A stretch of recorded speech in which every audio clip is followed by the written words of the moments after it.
Number 3, on when a woman isn't in the mood.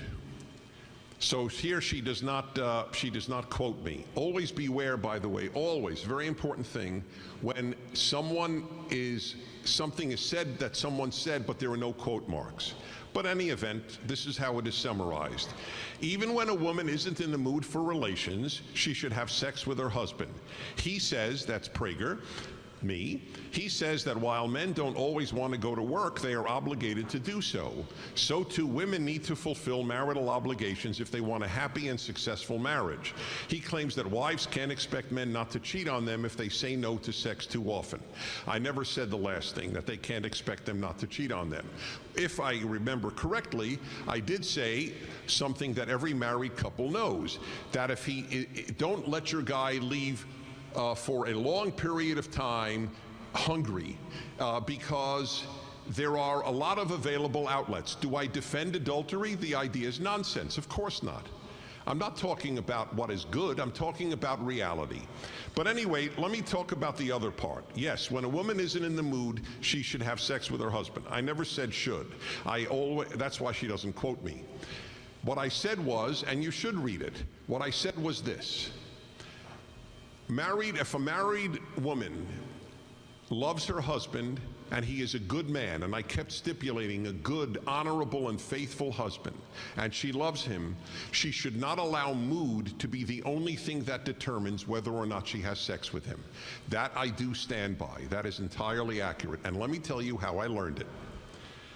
This was a life-changing moment in 4th grade at another yeshiva, Yeshiva Rambam in Brooklyn, New York. It was the middle of the day, and the Rebbe said, boys, it's time to daven mincha. I went over to the rabbi, and I said, very, very respectfully, I said, Rav, I'm not in the mood to daven mincha.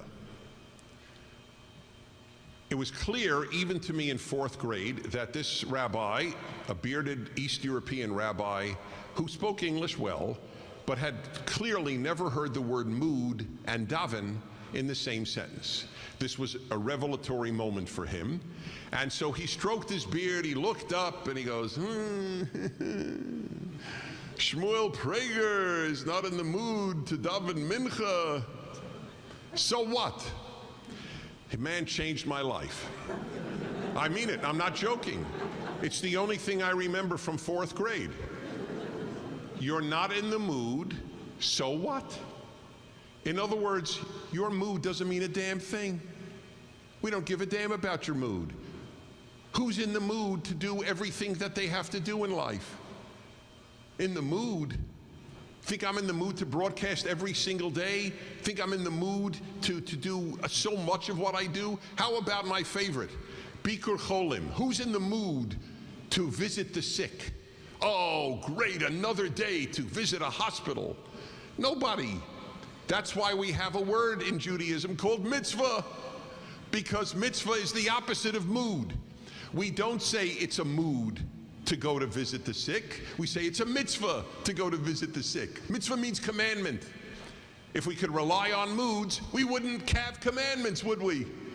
The whole point of mitzvahs is that we can't rely on your mood. That's called being grown up. The left is not grown up. One of the defining characteristics of leftism is immaturity. It is an inability to deal with real life like this. Not liberals, leftists. I know them like I know the back of my hand. That's why they get angry at me. That's why they misquote me. Because if they really quote me correctly, they look terrible. Mood is not a reason to do almost anything, unless it's, am I in the mood for pizza or Chinese? Okay, that's fine. It doesn't matter.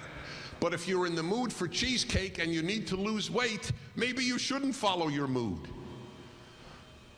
So in a marriage, if mood is the only thing that determines whether a woman has relations with her husband, it's not a good idea. Should there be many times or sometimes? Of course, that should, honey, I'm zonked, the kids are driving me crazy, 100 possible things. But generally speaking, it's not a good idea.